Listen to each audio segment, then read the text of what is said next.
ખૂબ જ મહત્વપૂર્ણ સમાચાર અત્યારે મળી રહ્યા છે। ગોંડલના રાજકુમાર જાટની હત્યાનો કેસ સ્થાનિક પોલીસ પાસેથી તપાસ આંચકી લેવામાં આવી છે। મોટી જાણકારી મળી રહી છે।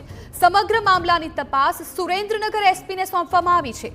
એસપી પ્રેમસુખ ડેલો તપાસ ટીમનું ગઠન કરશે। કુવાડવા અને ગોંડલ પોલીસને કેસના તમામ દસ્તાવેજ નવી ટીમને સોંપવા માટે હુકમ કરવામાં આવ્યો છે। ગુજરાત હાઈકોર્ટે રાજકોટ બહારના અધિકારીને તપાસ સોંપવા 3 અધિકારીના નામ માંગ્યા હતા। ગુજરાત હાઈકોર્ટ સમક્ષ સરકારી વકીલે સુરેન્દ્રનગર એસપી પ્રેમસુખ ડેલુ અને ધ્રાંગધ્રા ડીવાયએસપી જેડી પુરોહિતના નામ આપ્યા હતા।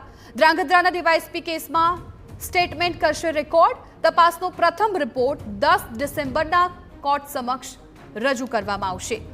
ત્યારે સંવાદદાતા રોનક વર્મા મામલે વધુ જાણકારી આપી રહ્યા છે।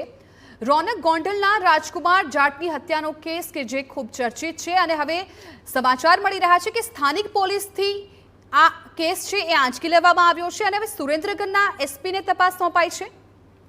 બિલકુલ થી ગોંડલનો બહુ ચર્ચિત હત્યા કેસ એટલે કે રાજકુમાર જાટ હત્યા કેસ, જેનો વિવાદ છે તે શરૂઆતથી જ સામે આવ્યો છે।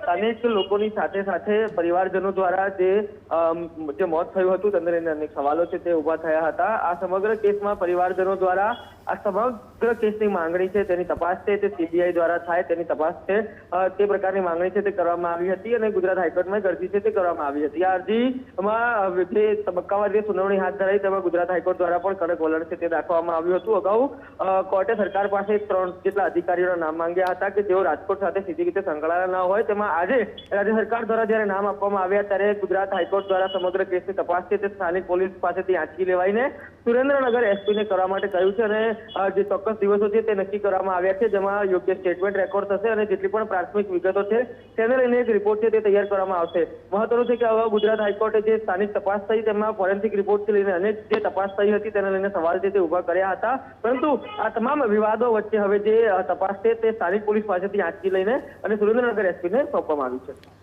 બિલકુલ રોનક, આભાર સમગ્ર માહિતી બદલ। તો અત્યારે જે પ્રકારે અમારા સંવાદદાતાએ લેટેસ્ટ જાણકારી આપી છે એ પ્રકારે હવે સુરેન્દ્રનગરના જે એસપી છે તેમને આ કેસની તપાસ સોંપવામાં આવી છે।